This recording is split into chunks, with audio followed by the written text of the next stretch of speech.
আসসালামু আলাইকুম। সর্বশেষ আপডেট বাংলা সংবাদ। শুরুতেই শিরোনাম। শুরুতেই জানিয়ে দেব কোটা সংস্কার আন্দোলনের গুরুত্বপূর্ণ সংবাদ। অবশেষে পদত্যাগ করতে বাধ্য হচ্ছে হাসিনা সরকার। দেশীয় এবং আন্তর্জাতিক কঠিন চাপের মুখে হাসিনা সরকার, যার কারণে অবশেষে পদত্যাগ করতে বাধ্য হচ্ছে। থাকছে বিস্তারিত প্রতিবেদনে।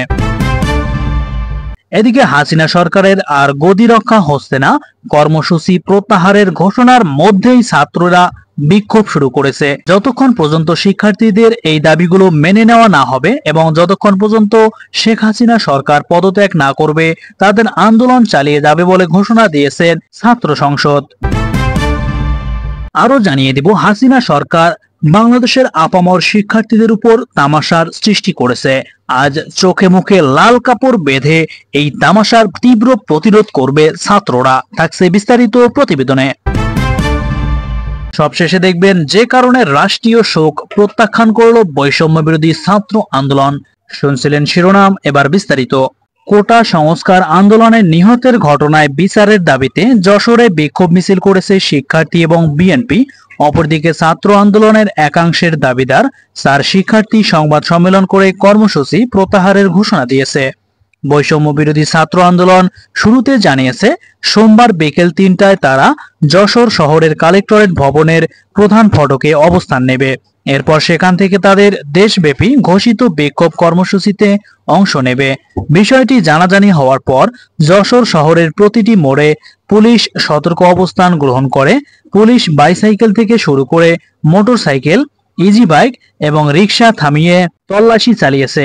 তারা তরুণ কিশোর কিশোরীদের ইজি বাইক থেকে নামিয়ে বাড়িতে পাঠিয়ে দিয়েছে। এমন অবস্থায় কালেক্টরেট ভবনের প্রধান গেটে সমবেত হতে না পারায় শিক্ষার্থীরা স্থান পরিবর্তন করে।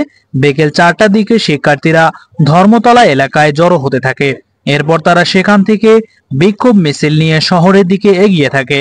পথিমধ্যে শহরের কারবালা এলাকায় পুলিশি বাধায় মিছিল আর এগোতে পারেনি। বিক্ষোভ চলাকালে ছাত্র আন্দোলনের যশোর সমন্বয়ক ছাত্রনেতা রাশেদ খান বলেন, কেন্দ্রীয় সমন্বয়কদের বন্দুকের মুখে কর্মসূচি প্রত্যাহারে বাধ্য করা হয়েছে, যা আমরা মানি না।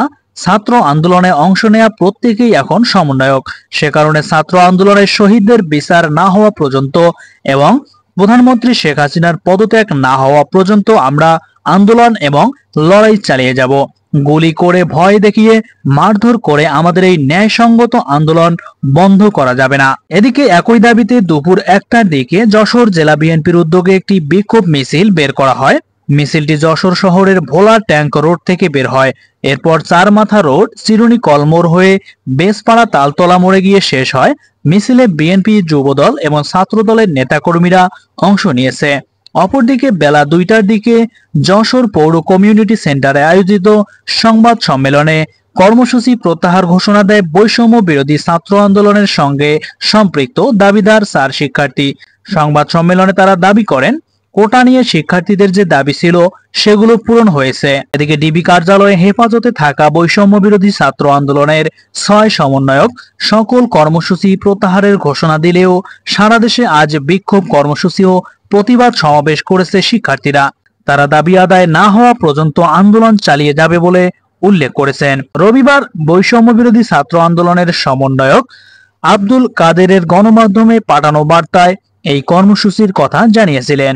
বিবৃতিতে বলা হয়, সরকারের নিরাপত্তা বাহিনীর গুলিতে এবং ছাত্রলীগের আক্রমণে নিহত শত শত শহীদের আত্মত্যাগ তিরস্কার করে ডিবি কার্যালয়ে বন্দুকের নলের মুখে জিম্মি করে সমন্বয়কদের মাধ্যমে জোরপূর্বক কিসকেপ বিবৃতি আদায়ের তীব্র নিন্দা এবং প্রতিবাদ জানাই। আমাদের দাবি আদায়ে আমরা অবিচল ছিলাম, রয়েছি এবং থাকব। প্রিয় দেশবাসী এবং ছাত্র সমাজ, বিগত কয়েকদিন যাবৎ গণহত্যা, গণগ্রেপ্তারের পর সরকার এখন এক নতুন নাটকের সৃষ্টি করেছে। বৈষম্য বিরোধী ছাত্র আন্দোলনের সমন্বয়কদের তুলে নিয়ে ডিবি কার্যালয়ে জিম্মি করে অস্ত্রের মুখে ক্রিপ্টেড বিবৃতি দিয়ে ছাত্র সমাজের দাবিগুলোর প্রতি সরকার চরম ধৃষ্টতা প্রদর্শন করেছে। বিবৃতিতে আরো বলা হয়েছে, শুধু তাই নয়, সারা দেশে রাষ্ট্রীয় বাহিনী এবং ছাত্রলীগ সন্ত্রাসীদের হাতে নিহত শহীদদের পরিবারকে হুমকি ধমকি এবং ভয়ভীতি দেখিয়ে আর্মড ফোর্সকে ব্যবহার করে ঢাকায় এনে সরকার তাদেরকে মিথ্যা জবানবন্দি নেওয়া ও সমস্ত দায় আন্দোলনকারীদের উপর চাপিয়ে শহীদের রক্তের সঙ্গে তামাশা করেছে। আমরা দ্বার্থহীন ভাষায় বলতে চাই, জীবনের শেষ নিঃশ্বাস পর্যন্ত ছাত্র সমাজ শহীদের রক্তের সঙ্গে বেইমানি করতে পারে না। বার্তায় আরো বলা হয়েছে, দেশে কোটা সংস্কার আন্দোলনকে কেন্দ্র করে সরকার সাধারণ শিক্ষার্থীদের উপর নির্যাতনের স্ট্রিম রোলার চালিয়ে যাচ্ছে। ব্যাপক হত্যাযজ্ঞের পর সরকার সারা দেশে রেইড করে গণগ্রেপ্তার করেছে। হাজার হাজার মামলা এবং গ্রেপ্তার করা হয়েছে। জানালার পাশে পড়ার সময় কোমলমতি শিশু সামিরকে হেলিকপ্টার থেকে গুলি করে হত্যা করা হয়েছে। প্রধানমন্ত্রী শেখ হাসিনার নির্দেশে ছাত্রলীগ এবং পুলিশ নিরস্ত্র শিক্ষার্থীদের উপর অতর্কিত হামলা করে এবং গণহত্যা চালিয়েছে। এই অবস্থায় আমরা কঠোর ভাষায় বলতে চাই, আমাদের দাবি আদায় না হওয়ার পূর্ব পর্যন্ত ছাত্র সমাজের আন্দোলন চলবে। যতক্ষণ পর্যন্ত প্রধানমন্ত্রী শেখ হাসিনা এবং 4 মন্ত্রী পদত্যাগ করবে না, ততক্ষণ পর্যন্ত আমরা আমাদের আন্দোলনকে চালিয়ে যাব। বিবৃতিতে সোমবার সারা দেশে ছাত্র জনতার বিক্ষোভ কর্মসূচি এবং প্রতিবাদ সমাবেশে একাত্মতা ঘোষণা করতে দেশের সকল নাগরিককে অনুরোধ করিয়েছেন। এর আগে 6 সমন্বয়কের পক্ষে রেকর্ড করা ভিডিও বার্তায় রবিবার লিখিত বক্তব্য পড়ে কর্মসূচি প্রত্যাহারের কথা জানায় বৈষম্য বিরোধী ছাত্র আন্দোলনের অন্যতম সমন্বয়ক নাহিদ ইসলাম। লিখিত বক্তব্যে নাহিদ ছাড়াও শারজিস আলম, হাসনাত আব্দুল্লাহ, আবু বাকের মজুমদার, আসিফ মাহমুদ, নুসরাত তাবাচ্চুমের সই ছিল, কিন্তু এটি পুরোপুরি নাটক ছিল। এদিকে নতুন কর্মসূচি ঘোষণা করেছে বৈষম্য বিরোধী ছাত্র আন্দোলন। মঙ্গলবারে কর্মসূচিতে থাকছে চোখে ও মুখে লাল কাপড় বেঁধে প্রতিবাদ। সোমবার রাতে সংবাদ মাধ্যমে পাঠানো বিবৃতিতে নতুন কর্মসূচির ঘোষণা করেন আন্দোলনের সমন্বয়ক মাহিন সরকার। বিজ্ঞপ্তিতে তিনি বলেন, আমাদের আহ্বানে সাড়া দিয়ে ঢাকা, চট্টগ্রাম, নারায়ণগঞ্জ, সিলেট, নোয়াখালী, রাজশাহী, বরিশাল, খুলনা, যশোর এবং ঠাকুরগাঁও সহ সারা দেশব্যাপী আজকের কর্মসূচি, বিক্ষোভ এবং ছাত্র সমাবেশ সফল হয়েছে। একই সঙ্গে বৈষম্য বিরোধী ছাত্র আন্দোলনের দাবিসমূহের সঙ্গে সংহতি প্রকাশের জন্য শিক্ষক, সাংবাদিক, বুদ্ধিজীবী, পেশাজীবী, শ্রমজীবী ও গণমানুষের প্রতি কৃতজ্ঞতা জানাই।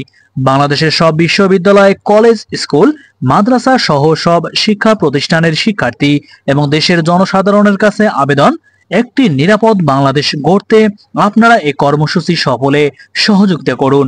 এছাড়াও বলেছেন, আমরা সরকারের উদ্দেশ্যে পরিষ্কার বলতে চাই, ছাত্র সমাজের বুকে গুলি চালিয়ে বাংলার ইতিহাসে কোনো আন্দোলন দমন করা যায়নি, আপনিও পারবেন না। অবিলম্বে ছাত্র সমাজের 9 দফা দাবি মেনে নিয়ে অবিলম্বে পদত্যাগ করে স্থিতিশীলতা রক্ষা করুন।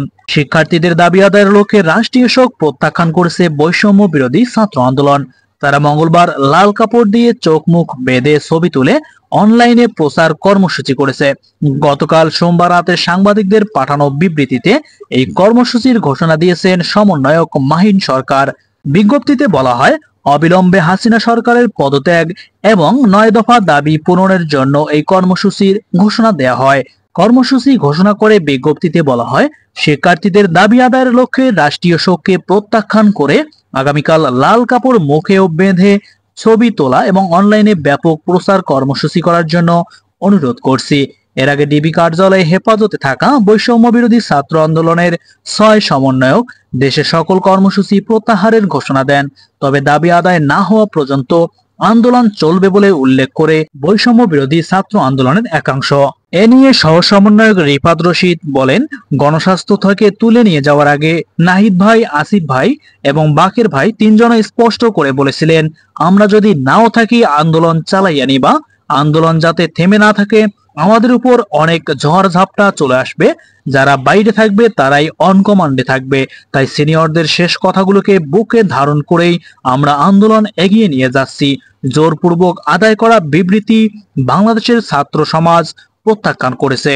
যে পর্যন্ত না হাসিনা সরকার পদত্যাগ করছে, আমাদের আন্দোলন অব্যাহত থাকবে। প্রিয় বন্ধুগণ, এই ছিল আজকের সর্বশেষ কোটা সংস্কারের বাংলা সংবাদ।